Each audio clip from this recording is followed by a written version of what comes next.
여러분, 세상에서 가장 큰 소리가 어디에서 나는 줄을 알고 계십니까? 지금 우리에게 들려오는 소리 가운데서 가장 큰 소리가 어떤 소리인 줄 여러분 알고 계시느냐라는 그런 질문입니다.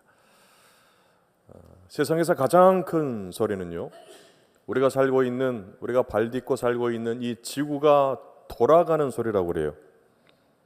이 지구가 자전하는 속도가 시속 1670km 정도 되는데 초속 465m, 그러니까 1초에 465m를 날아가는 거예요. 또 태양 주위를 공전하는 그 속도는요, 시속 10만 7280km. 초속으로 하게 되면 1초에 30km를 여러분 날아간다라는 거예요. 그러니 이렇게 빨리 날아가고 있는 이 지구에서 나는 이 소리가 얼마나 큰 소리가 나겠느냐라는 것이죠. 자, 그런데 놀랍게도 여러분, 이 지구가 돌아가는 이 소리 듣고 계시는 분 계십니까? 가장 큰 소리인데 여러분, 우리 중에 아무도 못 들어요. 왜 그러느냐? 우리의 귀가 그와 같은 너무 큰 소리, 또 아주 작은 소리, 그 소리는 듣지 못하도록 그렇게 설계되어 있고 그렇게 만들어져 있기 때문에 그렇다라는 거. 만약 그런 소리 다 듣고 산다고 그러면 여러분, 제대로 살 수 있는 그런 분이 없습니다. 그래서 이 가운데서도 우리가 감사의 이유를 발견하게 돼요. 그와 같은 가장 큰 소리 또는 아주 작은 소리 다 듣고 살면 정말 피곤한 인생일 텐데 그러지 못하는 것도 감사의 이유가 된다라는 겁니다. 그런 의미에서 우리가 좀 옆 사람의 귀를 혹시 바라보거나 만지지 마시고 내 귀 한번 만져보시면서 이렇게 한번 감사하는 말을 한번 했으면 좋겠어요. 귀야. 네, 귀야 그렇게 하니까 좀 재미가 없어요. 귀때기야. 귀때기야. 크게 해보세요. 귀때기야. 고맙다. 네, 여러분, 그것도 감사한 거예요. 콩 심은 데 콩이 나고 팥 심은 데 팥이 나고, 아무것도 안 심으면 아무것도 안 나고요.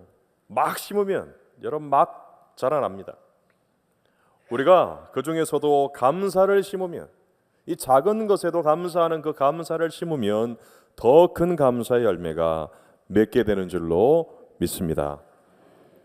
지금껏 엘리야의 믿음의 여정의 소리가 발견할 수 있는 중요한 원리가 있는데요, 가난한 사르밧 과부의 그 집에서 죽었던 그 아들이 살아나는 가운데서, 또 하늘에서 막 불이 떨어지고, 또 엘리야가 기도했을 때 하늘의 문이 닫히고 하는 그런 모든 지금까지의 이야기 가운데서 우리가 볼 수 있는 것은 그 가운데서 일어났던 놀라운 기적들이 다 어디에서부터 비롯됐느냐? 기도에서 비롯되었다라는 겁니다. 기도했을 때 죽었던 아이가 다시 살아나게 되는 놀라운 그 기적의 능력이 나타났고요, 기도했을 때 여호와의 불이 하늘에서 떨어지는 응답의 역사가 나타났어요. 바로 기도의 씨앗이 심겨졌을 때 응답과 축복의 열매가 맺어졌고, 그로 인해서 더 큰 감사와 영광으로 하나님 앞에 나아갈 수 있었다라는 것이죠.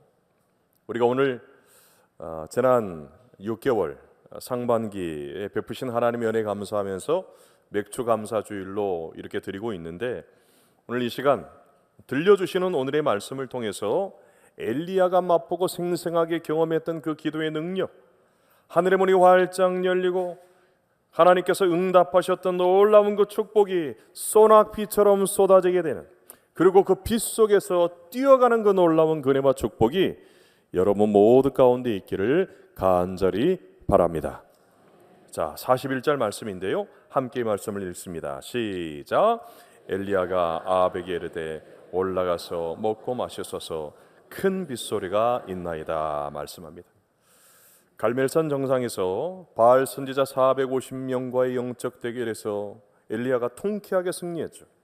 그런 다음에 이제 3년 6개월 동안 닫혀있던 하늘의 문이 열리고 하나님께서 이 땅에 비를 내려주시기를 위해서 간절히 이제 기도하는 내용이 오늘 본문에 나와요. 그런데 엘리야는 먼저 기도하기에 앞서서 아합 왕을 향하여서 일어나서 먹고 마시고 기뻐하십시오. 이제 곧 비가 올 것입니다. 큰 빗소리가 들립니다 하는 그런 말을 먼저 합니다. 자, 그런데 오늘 성경을 읽다 보면은 아직 비가 오지 않습니다. 비 오는 소리가 들리지 않아요. 또 하늘에 구름 한 점 없고 날씨가 맑아도 너무 맑았어요. 비가 올 만한 어떤 조건이나 상황도 되지 못했고 큰 비가 내릴 것이라고 하는 어떤 징조도 없는 그때에 엘리야는 큰 빗소리가 들립니다 하는 이야기를 아합에게 합니다. 이렇게 비가 내릴 기미가 전혀 보이지 않는 상황 속에서 어떻게 큰 빗소리를 이 엘리야가 들었을까 하는 첫 번째 질문이죠.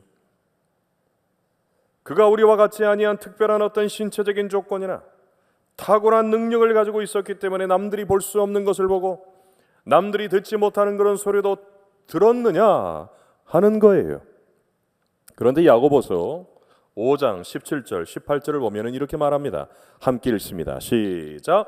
엘리야는 우리와 성정이 같은 사람이로되 그가 비가 오지 않기를 간절히 기도한즉 3년 6개월 동안 땅에 비가 오지 아니하고 다시 기도하니 하늘이 비를 주고 땅이 열매를 맺었느니라 말합니다. 여러분, 엘리야가 기도했을 때 하늘의 문이 닫히고 비가 내리지 않았다고 그래요. 또 3년 6개월 동안 비가 내리지 않았던 그 땅 가운데 엘리야가 다시 기도했을 때 하늘의 문이 활짝 열리고 비가 그 땅 가운데 내렸다고 말합니다. 엘리야가 기도했을 때 하늘 문이 닫히기도 하고 엘리야가 기도했을 때 하늘 문이 열리기도 해서 소낙비와 같은 큰 비가 내려서 가물어 메말았던 땅이 다시금 살아나고 죽었던 생명들이 다시금 자라나서 열매를 맺었다 성경은 이야기합니다. 그런데 우리가 여기에서 엘리야가 기도했을 때 하늘 문이 열리고 또 비가 내리고 비가 내리지도 않고 하는 거기에 집중할 것이 아니고 우리가 집중해서 봐야 될, 주목해서 봐야 될 말씀이 있습니다. 그 말씀은 엘리야는 우리와 성정이 같은 사람이었다라는 거예요. 여러분, 엘리야는 우리와 똑같은 사람이었다 하는 것을 야고보서에서는 이야기합니다. 그도 우리와 똑같은 눈을 가지고 있었고 그도 우리와 똑같은 귀를 가지고 있는 평범한 사람, 별로 다를 바가 없는 그런 사람이었다라는 거죠.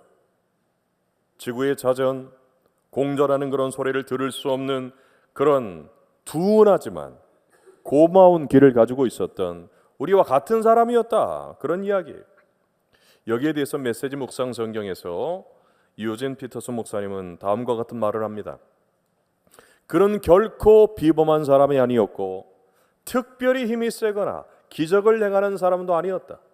여러분과 나처럼 똑같은 흙으로 만들어진 사람이었다 하는 사실을 강조해요. 그러나 우리와 다를 바가 없는, 우리와 똑같은 사람이었던 이 엘리야가 들었던 소리가 있어요. 당장 눈에 보이는 현실 가운데서는 하늘에 비구름, 구름 한 점이었고 또 빗방울이 요란하게 떨어지는 그런 소리는 당장에는 들리지 않았지만 그가 큰 빗소리가 있습니다, 큰 빗소리가 있나이다 확신을 가지고 그 말을 전할 수 있었던 그 배경은 열왕기상 18장 1절에서 찾아볼 수가 있습니다. 그 말씀은 이렇게 우리에게 알려주죠. 많은 날이 지나고 제3년에 여호와의 말씀이 엘리야에게 임하여 이르시되 너는 가서 아합에게 보이라 내가 비를 지면에 내리리라 하는 하나님의 약속의 말씀이에요. 여러분, 엘리야가 들은 빗소리는 하나님의 약속의 말씀을 통해서 들었던 소리였습니다. 아직 하늘에 구름 한 점이 없고 비가 내릴 만한 어떤 징조가 없었지만 그가 들었던 소리는 어떤 소리냐? 하나님의 말씀의 소리였다라는 거죠. 그도 우리와 똑같은 눈을 가지고 똑같은 귀를 가진 평범한 청력을 소유했던 그런 우리와 똑같은 사람이었지만 하나님의 말씀의 소리를 들을 수 있는 남다른 믿음의 청력이 있었던 그런 사람이었다라는 거예요. 그렇기 때문에 당시에 그 누구도 듣지 못하는 큰 빗소리, 큰 비가 오는 소리를 여러분 말씀을 통해서 미리 들을 수가 있었어요. 엘리야가 이와 같은 남다른 믿음의 청력을 가질 수 있었던 이유는 지난 3년 6개월 동안 철저하게 하나님의 말씀을 듣고 그 말씀에 따라서 사는 삶을 훈련받았기 때문이었다는 것을 우리는 지나온 이야기를 통해서 확인할 수 있습니다. 하나님의 말씀의 시간표에 따라서 움직이게 될 때 말씀대로 이루어지는 놀라운 그 기적이 날마다 순간마다 이루어지는 것을 그는 생생하게 체험을 했습니다. 그래서 그의 눈과 귀는 눈에 보이는 현실이 아니라 눈에 보이지 않는 하나님의 말씀, 그 하나님의 그 음성에 철저하게 맞추어져 있었다라는 사실이. 여러분, 비행기가 운항할 때 가장 위험한 순간이, 저거는 이제 이륙할 때지만 위험한 순간이요, 착륙할 때라고 그래요. 기상 악화로 착륙이 어렵거나 짙은 안개로 시야가 좋지 않을 때 비행기를 조종하는 기장이나 또 착륙을 유도하는 관제탑이나 또 그 비행기에 타고 있는 많은 사람들이 함께 두려워하고 불안에 떨게 하는 그런 경험들 한 번씩은 해보셨을 거예요. 이때 가장 이 위험한 순간 기장은 비행기의 조종장치에 온 신경을 집중하고 부기장은 관제탑에서 교신하는 무전기에 귀를 쫑긋 세우고 부조종사는 착륙 계기판에서 눈을 떼지 못합니다.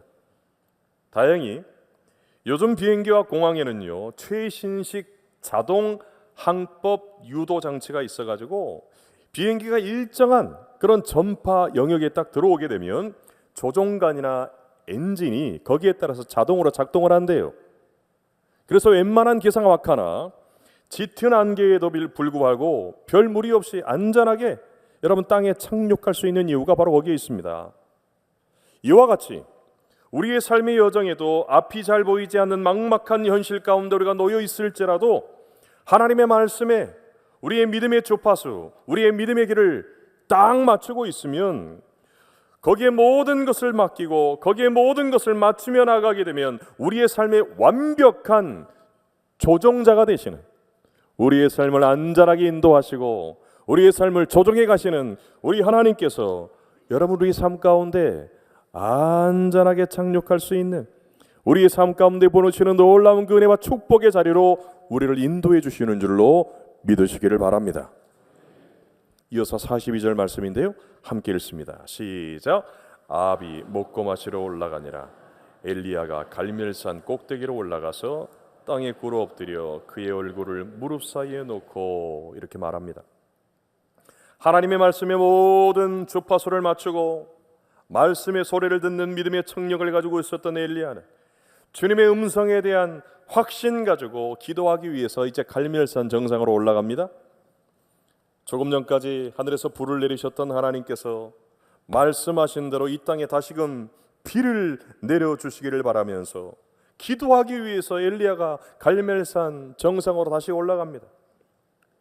갈멜산 정상에 오른 엘리야는 그 자리에 꿇어 엎드려서 기도하기 시작하는데, 특이한 것은 그가 얼굴을 두 무릎 사이에 넣고 기도하는 그런 자세예요.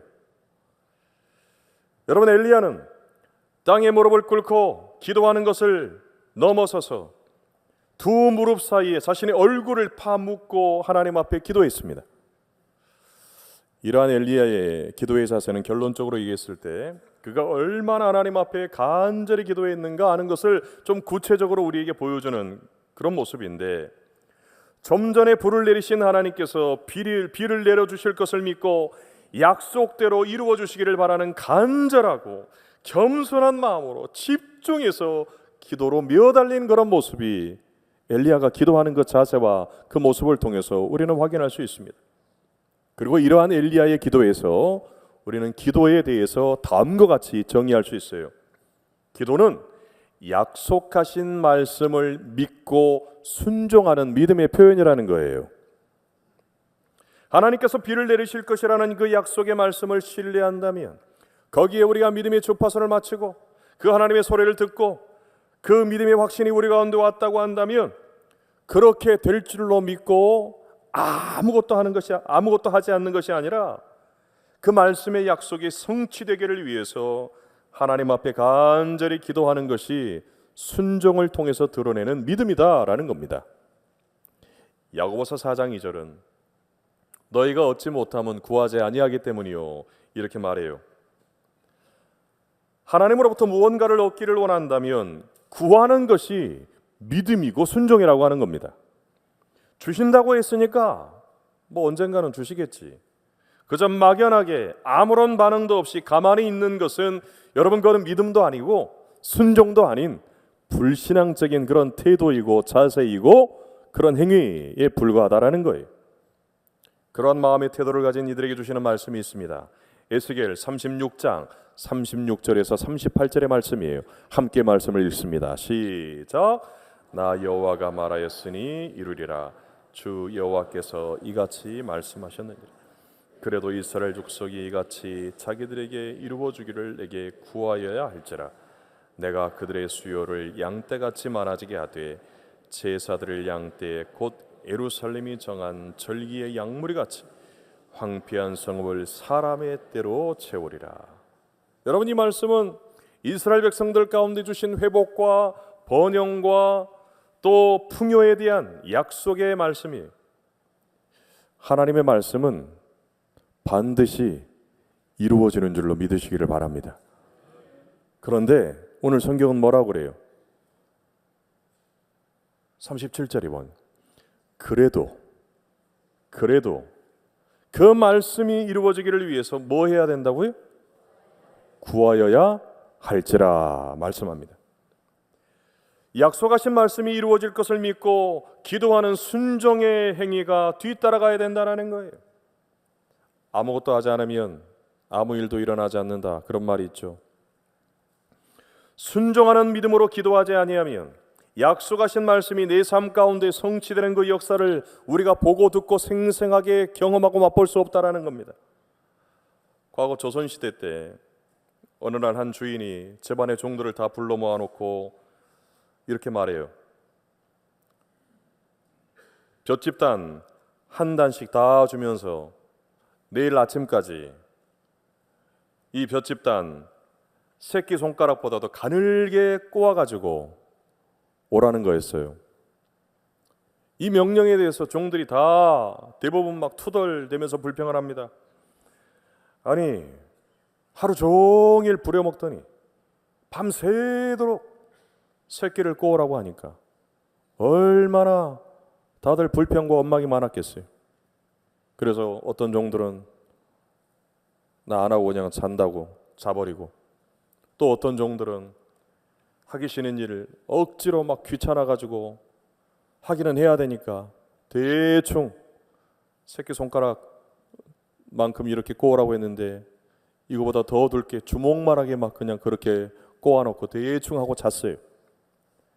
그런데 그 중에서 항상 충성스러웠던 한 명의 종은요, 불평 한마디 하지 않고 밤새도록 혼자서 눈을 비벼가면서 그 주인의 명령에 순종을 했습니다. 다음날 아침에 주인이 종들을 다시 다 불러 모아놓고 이렇게 말합니다. 자, 그동안 너희들 내 집에서 일하느라고 너무 수고 많았다. 여기 엽전이 있으니까 너희들이 꼰 그 새끼에다가 엽전 마음대로 끼워가지고 가라. 여러분, 그런데 대부분의 종들이 어떻게 했어요? 잤어요. 또 대충 했어요. 대부분의 종들이 다 그 누구도 엽전을 하나도 가지지 못했습니다. 그런데 딱 한 명 밤새도록 그 주인의 명령에 대해서 순종해서 새끼를 꼬았던 그 종은 여러분 그 새끼에다가 엽전을 잔뜩 끼워가지고 가가지고요 종에서 해방됐다라는 겁니다. 혼자 평생 그 종살이에서 면했다라는 그런 이야기, 여러분 한번 들어보셨을 거예요. 여러분, 우리가 왜 기도해야 됩니까? 내가 비를 지면에 내리리라 그렇게 말씀하셨으니 그대로 될 텐데 왜 굳이 우리가 기도하는 그런 수고를 감당해야 되느냐 하는 그런 질문이, 그것도 땅에 꿇어 엎드려 얼굴을 두 무릎 사이에 넣는 이 어려운 기도의 행위를 해야 되는 이유가 무엇이냐? 라는 거죠. 꿇어 엎드려서 기도하는 일 해보지 않은 분들에게 있어서도 이게 참 쉽지 않은 일입니다. 여러분, 오랜 시간 동안 꿇어가지고 무릎 꿇고 기도하는 일 쉽지 않은 일이에요. 그런데 오늘 성경을 보니까 더구나 얼굴을 그 무릎 사이에 넣고 기도하는 일은요, 정말 어려워요. 왜 어려운지에 대해서 제가 여러분들에게 알려드리려고 이 말씀 준비하면서 한번 실험을 해봤어요. 저희 사무실에다가 무릎을 꿇고 기도하는 것은 많이 해봤지만 엘리야처럼 이게 가능한지 한번 실험해 보기 위해서 했는데요, 머리가 무릎에 들어가는 것이 아니고 땅바닥에 그냥 땅바닥에 닿아요. 어떻게 막 웅크려가지고 해보려고 해도 턱 정도만 무릎 끝에 닿지 안 닿더라고요. 제가 신체적으로 좀 다리가 좀 짧아서 그런가, 그래서 제 아내한테 한번 시켜봤어요. 제 아내는 좀 다리가 길거든요. 제 아내한테 시켜봤는데 제 아내는 됐을까요, 안 됐을까요? 예? 안 되더라고요. 제가 그래서 위로를 받았어요. 나만 안 되는 게 아니구나. 여러분 한번 집에 가서 한번 해보세요. 무릎을 꿇고 얼굴을 무릎 사이에다 한번 넣어보십시오. 되시는 분이 있으면 제가 그분에게 차 한 잔 사겠습니다. 되는 분이 없어요. 체조 선수나 특별하게 어떤 몸이 유연하신 그런 분들이 혹 가능한 분이 있을 수 있겠으나 너무 어려운 자세입니다. 엘리야가 이렇게 어려운 기도의 자세로 그가 어떻게 하나님 앞에 기도할 수 있었을까? 아마도 그는 신체적으로 그가 좀 남들과 다른 어떤 그런 몸을 가지고 있어서 이게 가능했을 수도 있겠지만, 저는 그렇게 생각해요. 오랜 훈련을 통해서 가능했을 것이다. 오랜 훈련을 통해서 하나님 앞에 집중해서 하나님 앞에 간절한 마음으로 또 하나님 말씀에 순종하는 마음으로 기도하는 그런 마음으로 그가 이러한 기도의 자세를 아마 터득했을 것이다 라는 그런 생각을 해봐요. 여러분, 우리가 기도할 때 무릎 꿇고 기도하는 것도 그렇지만 얼굴을 두 무릎 사이에 마냥 넣는다고 그러면 여러분 뭐만 보일까요? 뭐만 보일까요? 땅밖에 안 보여요. 무릎 사이에 땅밖에 안 보입니다. 세상에 아무것도 안 보이고 오직 누구만 보게 되는 거예요. 땅만 봤겠어요. 그가 기도할 때 지금 누구에게 기도하고 있는 겁니까? 하나님만 생각하게 되는 거예요. 하나님께 집중하게 되는 겁니다. 하나님께 몰입해서 기도하게 된다라는 거죠. 엘리야가 갈멜산 정상 꼭대기에 다시 올라가서 기도한 것도 그렇고 땅에 엎드려서 얼굴을 무릎 사이에 넣고 기도했던 이유 단 한 가지입니다. 순종하는 믿음으로 하나님 앞에 전심으로 나아가는 집중과 몰입의 자세와 태도로 기도하기를 원했기 때문에 그가 기도한 거예요. 기독교의 고전 중에 하나인 무릎으로 사는 그리스도인에서 우리가 기도를 제대로 할 때 하나님께서는 참된 기도에 언제나 응답하신다라는 점을 강조해요. 여러분, 기도는 내가 원하는 소원을 동화 속 램프의 요정처럼 이용하는 그런 수단이 아니에요. 여러분, 기도에는 엄청난 힘이 있고 엄청난 축복이 있는 줄로 믿습니다. 하나님께서 응답하시는 참된 기도는 오직 하나님만 구하는 기도일 때 가능하다라는 거예요. 자세에 있어서 기도할 때 엘리야처럼 우리의 심령을 하나님께로 전심으로 향하도록 하는 것이어야 되고, 내가 원하고 바라는 것을 일방적으로 나열하듯이 중언부언하는 것이 아니라 하나님의 때에 하나님의 방법으로 하나님의 뜻대로 응답된다라는 그러한 믿음으로 간절히 집중해서 기도할 때 여러분 반드시 하나님의 약속은 우리의 삶 가운데 이루어지게 될 줄로 믿습니다. 끝으로 43절 말씀인데요, 함께 말씀드리겠습니다. 시작. 올라가 바다 쪽을 바라보라. 그가 올라가 바라보고 말하되 아무것도 없나이다. 이르되 일곱까지 다시 가라 말씀이에요. 여러분, 엘리야는 전심으로 하나님만 바라는 구하는 기도를 드리면서 자신을 돕는 종을 보내서 바다 쪽을 바라보도록 그렇게 합니다. 한 번, 두 번, 세 번, 유대인들에게 있어서 완전수인 7번까지 다시 가서 바다편을 보고 또 보도록 그렇게 얘기해요. 그러면서 엘리야는 쉬지 않고 포기하지 않고 거듭해서 하나님 앞에 간절히 기도하고 또 기도하죠. 하나님, 약속하신 대로 비를 내려주세요. 약속하신 대로 응답해 주세요. 그렇게 기도합니다. 여러분, 기도는 하늘에 구름 한 점이 없고 구름이 일어나는 바다 쪽에 아무런 현상이 일어나지 않는 암담하고 절망적인 상황 속에서도 기대하는 손을 여러분 내려놓지 않는 거예요. 그래서 기도는 기대하며 끝까지 구하고 또 구하는 겁니다. 여러분, 인디언들이 기우제를 하게 되면 100% 비가 온다고 그러죠. 왜 그렇다고 그래요? 인디언들은 비가 올 때까지 기우제를 드리기 때문에 그런다고 그래요. 언제 어떤 방법으로 하늘에서 비가 내릴지 몰라도 기대하는 마음을 꺾지 않고 끝까지 포기하지 않으면 그럼 비는 반드시 내린다라는 거죠. 그런데 엘리야의 기대와 엘리야의 기도와 인디언 기우제와 다른 것이 있습니다. 하나님의 말씀을 믿고 기대하며 기도했다라는 그 이유가 달라요. 막연한 기대. 여러분, 인디언 기우제는 막연한 기대예요. 막연한 기대가 아니라 이 하나님의 말씀을 신뢰하는 믿음에서 오는 그 확신과 그 기대가 있었기 때문에 한 번에서 끝나는 것이 아니고 두 번에서 끝나는 것이 아니고 세 번만 하고 만 것이 아니고 7번까지 끝까지 바다편을 바라보며 기도하고 또 기도한 줄로 믿습니다. 엘리야가 사르밧 과부의 죽은 아들이 살아나기를 바라면서 그 아이 위에 몸을 3번 펴서 엎드리는 행위를 하면서 기도했을 때도 마찬가지예요. 약속하신 것은 무슨 일이 있어도 반드시 지키시고 구하라, 찾으라, 두드리라 말씀하신 대로 구하는 자에게 얻게 하시고 찾는 자에게 찾게 하시고 두드리는 자에게 열리게 하시는 그 하나님의 약속의 말씀을 끝까지 믿고 기도하게 될 때 여러분, 오늘 성경에 다음과 같은 놀라운 일이 일어나잖아요. 44절 45절입니다. 함께 읽습니다. 시작. 7번째 이르러서는 그가 말하되 손만한 작은 구름이 일어나나이다.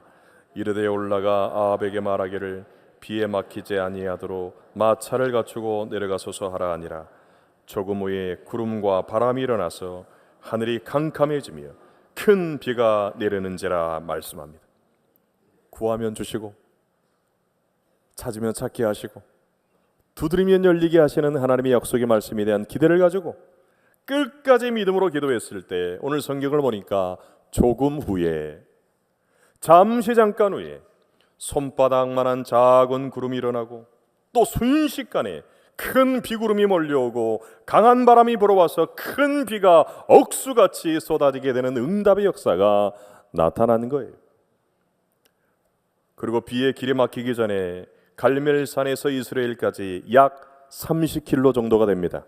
이 길을 아합왕은 마차를 타고 가는데요. 오늘 성경을 보니까 그 마차 타고 가는 그 빠르게 달려가는 그 앞에서 지금 누가 뛰고 있습니까? 엘리야가 뛰고 있어요. 46절 함께 읽습니다. 시작. 여호와의 능력이 엘리야에게 임하매 그가 허리를 동이고 이스라엘로 들어가는 곳까지 아합 앞에서 달려갔더라. 약속하신 말씀대로 응답하실 것이라는 믿음으로 순종하며 간절한 마음으로 집중해서 기도하고 또 기대하며 끈질기게 기도했을 때 마침내 응답하신 하나님의 은혜의 빗줄기, 그 은혜의 빗줄기가 쏟아지게 되고 그 은혜의 빛 속에서 기뻐 뛰면서 달려가는 엘리야의 이 놀랍고 감동적인 모습으로 오늘 성경은 여러분 끝마무리가 되고 있어요. 구약 성경의 마지막 책인 말라기 4장 2절에서는 우리에게 이렇게 약속합니다. 내 이름을 경외하는 너희에게는 공의로운 해가 떠올라서 치료하는 광선을 비추리니 너희가 나가서 외양간에서 나온 송아지같이 뛰리라 말이에요. 여러분, 하나님의 은혜가 임하고 하나님의 약속이 우리 가운데 임하고 그 약속대로 우리 삶 가운데 이루어지는 놀라운 응답의 역사가 일어나게 됐을 때 여러분, 송아지같이 기뻐 뛰는 은혜의 역사, 오늘 엘리야처럼 여러분, 마차가 달려가는 그 빠른 속도, 그 속도보다도 더 빠르게 달려갈 수 있는 그 힘과 능력과 은혜가 여러분 우리의 삶 가운데도 임하게 된다라는 사실이에요. 여러분, 오늘 우리의 삶 가운데 오랜 시간 풀리지 않는 어려운 문제가 있는 분이 있으실 겁니다. 각자의 질병이라고 하는 고통의 문제가 있고, 일터나 사업장에 있는 어려운 문제들도 있고, 관계의 문제나 경제적인 문제를 놓고 오늘도 하나님의 얼굴을 구하면서 기도하는 여러분이 있을 겁니다. 여러분, 우리가 하나님께서 주시는 그 약속의 말씀, 이 말씀 붙들고 간절히 기도하게 될 때 여러분, 하늘의 문이 활짝 열리고 우리의 삶 가운데도 은혜의 빗줄기가 쏟아지게 될 줄로 믿습니다. 그 빛 속에서 뛰어가고 달려가는 우리 신일의 모든 성도님들 되시기를 주님의 이름으로 축복합니다. 기도하겠습니다. 사랑의 주님, 주의 말씀을 믿고 순종하는 믿음, 간절한 마음으로 기대하며 끈질기게 기도하는 성도들에게 오늘도 은혜의 소낙비를 내려 주시옵소서. 응답하신 축복에 감사하며 그 기쁨으로 빛 속에서 뛰어가는 삶이 되게 하여 주시옵소서. 예수님의 이름으로 기도드립니다. 아멘.